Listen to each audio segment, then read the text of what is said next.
৩ বছরের ব্যবধানে ৩ প্রতিবেশী দেশের সরকার পতন দেখল ভারত। সবশেষ নেপালে যা হলো, এর সঙ্গে গত বছর বাংলাদেশে এবং ২০২২ সালে শ্রীলঙ্কার কিছু ঘটনার মিল রয়েছে। বাংলাদেশ ও শ্রীলঙ্কা ভারতের নিকটতম প্রতিবেশী হলেও নেপালের সঙ্গে সম্পর্কটা ঐতিহাসিক, অর্থনৈতিক ও কৌশলগতভাবে বিশেষ গুরুত্ব বহন করে।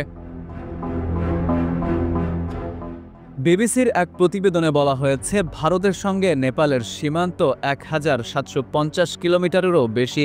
ফলে দেশটির রাজনৈতিক অস্থিরতার দিকে বিশেষ নজর রাখছে নরেন্দ্র মোদীর প্রশাসন। গত মঙ্গলবার নরেন্দ্র মোদী এক্স হ্যান্ডেলে লিখেছেন, নেপালের ঘটনা হৃদয় বিদারক। অনেক তরুণের প্রাণহানির ঘটনায় আমি মানসিক পীড়া বোধ করছি। মোদী জোর দিয়ে বলেন, নেপালের শান্তি, স্থিতিশীলতা ও সমৃদ্ধি অত্যন্ত গুরুত্বপূর্ণ। মঙ্গলবারই নেপালের পরিস্থিতি নিয়ে মন্ত্রিসভার সদস্যদের সঙ্গে জরুরি নিরাপত্তা বৈঠক করেন মোদী।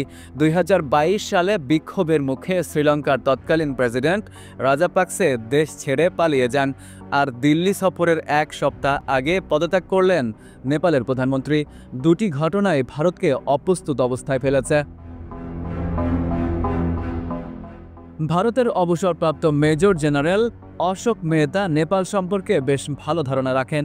তিনি বলেন, চীনের ওয়েস্টার্ন থিয়েটার কমান্ড নেপালের ওপারে অবস্থিত, তাই কৌশলগত অবস্থানের কারণে দেশটির অস্থিতিশীলতা ভারতের জন্য উদ্বেগের। অনেক নেপালি নাগরিক কাজের সূত্রে ভারতে পাড়ি জমিয়েছেন। তারা পাসপোর্ট ও ভিসা ছাড়াই দুই দেশে যাতায়াত করতে পারেন। ১৯৫০ সালে হওয়া একটি চুক্তির আওতায় নেপালিরা ভারতে বিনা বাধায় কাজ করতে পারেন। এছাড়া বহু বছরের পুরনো একটি চুক্তির আওতায় নেপালের ৩২,০০০ গোর্খা সৈন্য ভারতীয় সেনাবাহিনীতে কাজ করে।